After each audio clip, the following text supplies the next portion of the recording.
Trending at viral ang Halloween video ni na Maris Racal at Anthony Jennings kung saan ginaya nila ang music video ng kanta ni Nadine Lustre na Paligoy-Ligoy. Noong una ay ayaw pa nga itong i-upload ni Maris. May last minute vid akong ginawa for Halloween pero parang di ko kaya i-upload. Lord help, ha. Post ni Maris sa kanyang ex account. Pagkatapos ng ilang oras ay na-upload nga niya ang nasabing Halloween video sa kanilang mga social media account ni Anthony. Tuwang-tuwa nga ang mga netizens sa matin version ng Paligoy-Ligoy music video dahil nga gayang-gaya ni Maris si Nadine mula sa hairstyle, damit, sayaw, facial reaction at body movements. Pati nga mga doodle at text sa original music video ay mayroon sa kanilang version. Ang kaibahan nga lang sa maton version ay may kapareha si Maris dahil sa original ay wala naman sa music video ang collab team noon ni Nadine na si James Reid. Ginaya nga ni Anthony ang look noon ni James sa pelikulang Diary ng Pangit kung saan ginamit ang kanta.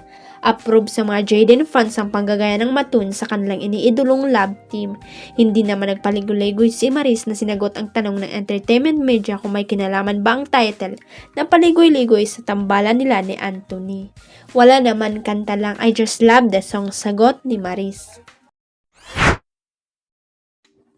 Benta sa social media ang Halloween paandar ng magkaibigang Rian Ramos at Michelle D. Si Rian naging copycat si Taylor Swift habang si Michelle D si Beyonce. Ang dami talagang napawaw lalo na dun sa real video ni Rian ay pinapakita ang transformation niya na aniya hindi madali. Sabi niya sa caption, "Big thanks to every member of the team for bringing their a game for Queen Taylor. You have no idea how much thought each person put into the shoot. We had so much fun girling the whole time. And all fairness, mananalo siyang kalukalike sa It's Showtime kung sumali ang actress." Napi naman ang Swifties sa ginawa ni Rian. Winner din si Michelle as Beyonce. Effort talaga sa hair pa lang at pati mga lian post ni Beyonce na kopya niya. Like Rian, kung sumali rin si Michelle sa kalukalike, winner din siya. Panalo rin ang outfit ng magkapatid na Tony and Alex Gonzaga na wig. Actually, maraming ang celebrity ang naging busy sa kanilang Halloween outfit para sa social media platforms nila. Huwag kalimutang i-click ang subscribe button at i-ring ang notification bell para sa latest at legit chika updates.